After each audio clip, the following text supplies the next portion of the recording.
असं म्हणतात की एकादशी आणि दुप्पट खाशी, पण आमचं तसं नाही बरं का. आम्ही दुप्पट नाही, आम्ही तिप्पट खातो एकादशीला. तर मिस्टर उद्या उपवास करणार होते म्हणून थोडंसं सामान ते घेऊन आले होते. भगर, साबुदाणा आणि थोडंसं कडधान्य पण त्यांनी आणलं होतं, त्याचबरोबर गहू आणि तांदूळ. आणि मला साबुदाणा पण भिजत ठेवायचा होता सकाळसाठी. आणि बाकी पण त्यांनी आणलं होतं, इथं बनाना चिप्स आणि बटाट्याचे वेपर्स पण आणले होते. त्याचबरोबर केळी पण घेऊन आले होते ते, कारण त्यांना उद्या उपवास करायचा होता. आणि ही खजूर एक आणली होती. तर त्यांनी हाच उपवास गेल्या वर्षी केलेला, त्याच्यावर एक पण उपवास केला नव्हता. 1 वर्षांनी बरोबर ते उपवास करत होते. ते महाशिवरात्रीचा पण उपवास करतात, पण ह्यावेळेस महाशिवरात्रीचा उपवास नाही केला त्यांनी. तर सकाळी सकाळी साबुदाणा भिजत ठेवलेला, रात्री तो बघितला, बटाटा उकडला, बटाट्याचे सांबार केलं, त्याचबरोबर भगर केली आणि उकडलेला बटाटा तसाच ठेवला. साबुदाणा पण केला होता थोडासा आणि त्याचबरोबर इथं मी चहा ठेवला माझ्यासाठी.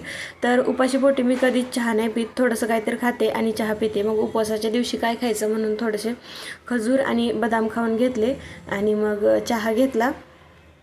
तर सकाळी सकाळी चहा वगैरे झाला. इथं भगर पण झाली होती करून. मिस्टरांना इथं मी खायला दिलं, मुलांना आणि मिस्टरांना. त्यांनी खाल्लं, नाश्ता वगैरे केला आणि नंतर मग मी देवपूजा करायला घेतली. तर देवपूजा मला व्हिडिओ पण करायचा होता म्हणून नंतर घरातल्या देवांची पण पूजा करून घेतली. आणि मग दुपारचं मी थोडंसं खाऊन घेतलं. आणि हे ताट होतं ना, तर ते मी व्हिडिओ काढायला वाढत होतं. मी व्हिडिओ अपलोड केला आहे ऑलरेडी. हां, आणि साबुदाणा वडे पण केले होते मी, पण ते शूट नाही केलं कारण वडा फुटला आणि मला थोडंसं भाजलं म्हणून.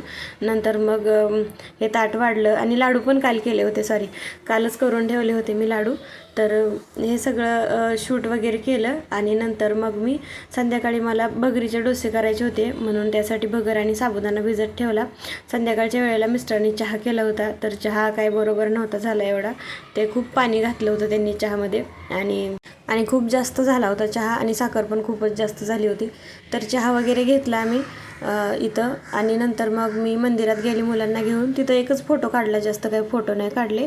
नंतर मग घरी आले आणि जो भगर आणि साबुदाणा भिजत घातला होता तर तो वाटून घेतला आणि त्यामध्ये 1 चमचा दही घातलं, त्याचबरोबर मीठ घातलं आणि थोड्या वेळासाठी फर्मेंट व्हायला ठेवलं. नंतर सकाळचा भिजवलेला साबुदाणा होता थोडासा वाटीवर, तर तो पण बनवला आणि थोडीशी भगर पण बनवली. आणि मला चिक्की बनवायची होती, ती पण राहून गेली. व्हिडिओ आवडला तर लाईक करा. Bye bye.